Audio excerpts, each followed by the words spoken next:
Picture this, you're driving alone on a dark, cloudy night.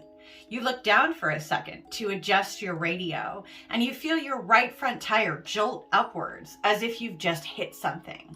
Fearing the worst, you pull over and get out of the car to see what you've hit, but there's nothing in the road.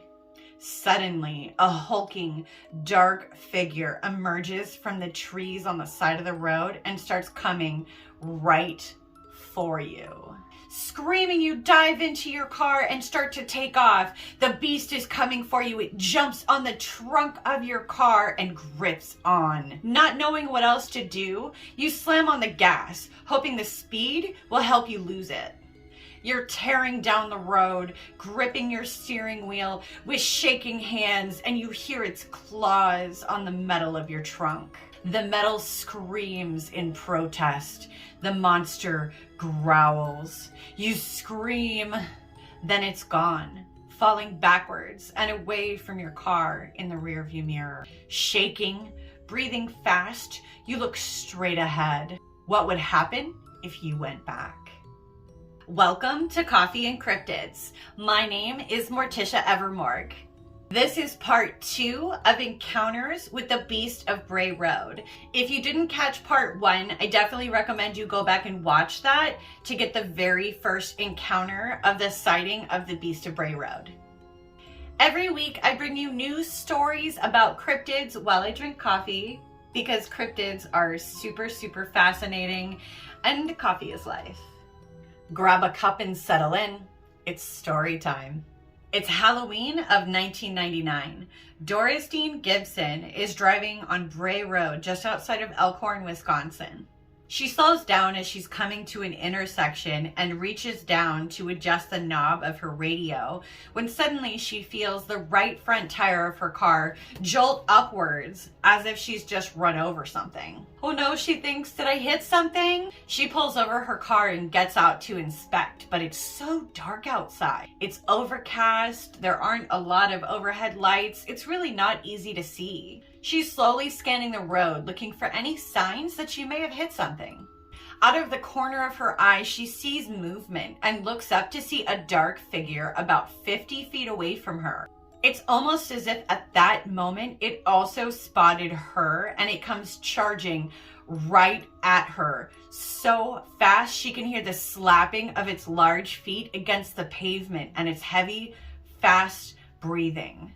Dorothy is obviously panicking and runs back to her car. Jumping inside her car, Dorothy locks the doors just in time to feel the trunk of her car go down fast and jolt her upward as if something very heavy has just jumped onto her trunk. She's freaking out, so she takes off driving super fast. The faster she goes, the more the monster seems to be losing its grip, so she just keeps speeding up. She's driving faster and faster, and it seems the monster finally starts to lose its grip, and she watches as it slowly falls off the back of the trunk as she speeds away.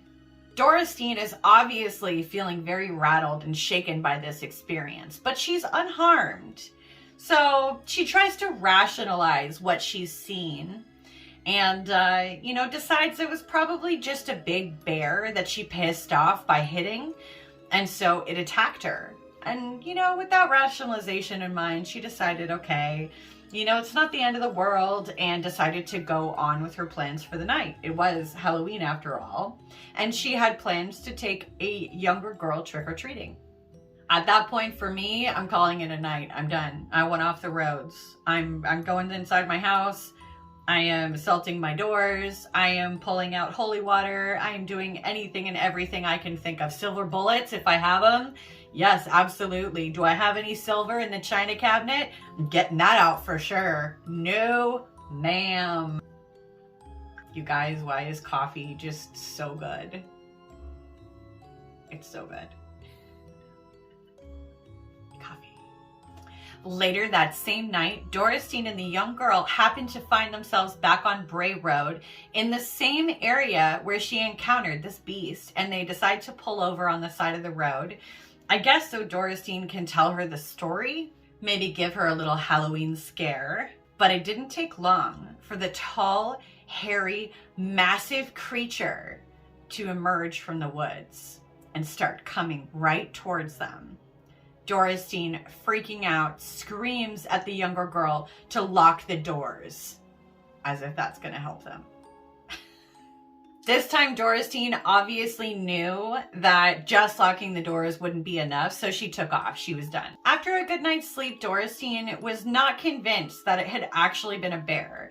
And as she goes out to her car, she sees huge gouge marks and dents in her trunk, as if something like the beast had been clawing onto her trunk and putting its weight on it. Dorothy had a friend in the neighborhood, so she decided to tell her friend about what she had seen. And together they decided the right thing to do was to warn other people and locals in the area of what Dorothy had encountered so that they could be prepared and protect themselves. But it turns out that Dorothy was not the only one who had encountered the Beast of Bray Road. In fact, multiple other people had encountered the Beast of Bray Road before Dorothy, but had been too afraid to come forward for fear of being made fun of or not believed. And so what Dorothy did was she opened the floodgates for anyone and everyone who had had an encounter with this monster to be able to come forward. So while Dorothy's encounter in the 90s may have been the first reported during that time frame, it was certainly not the last.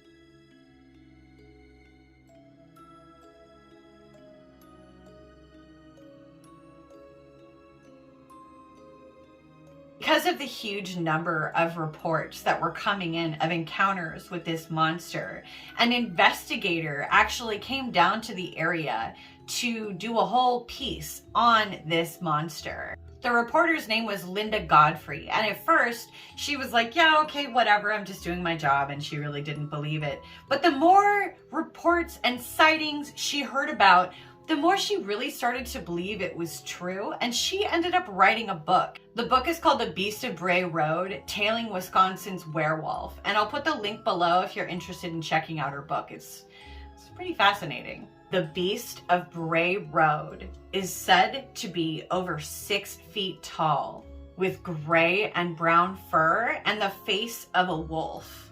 It has shiny red eyes and pointed ears. It has the body of a muscular man covered in thick fur. This creature is said to be able to run or walk on all fours or on 2 legs, and it's been spotted crouching on its haunches like a human or kneeling. I'm curious, what would you do if you encountered the Beast of Bray Road? It's also been called the man wolf, the bear wolf, and the indigenous dog man. If you caught the first story that I posted about the Beast of Bray Road, in the beginning I mentioned that the old school that used to be a convent had protected Native American burial mounds in the fields, and that's where the beast was first seen digging.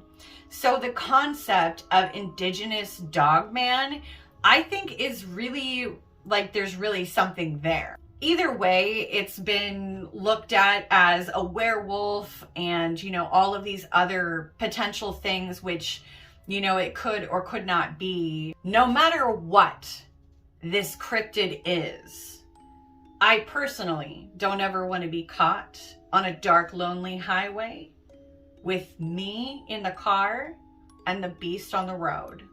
No, thank you. Thank you for watching my show. My name is Morticia Evermorg, and my show is Coffee and Cryptids. Sleep tight. Don't let the ghoulies bite.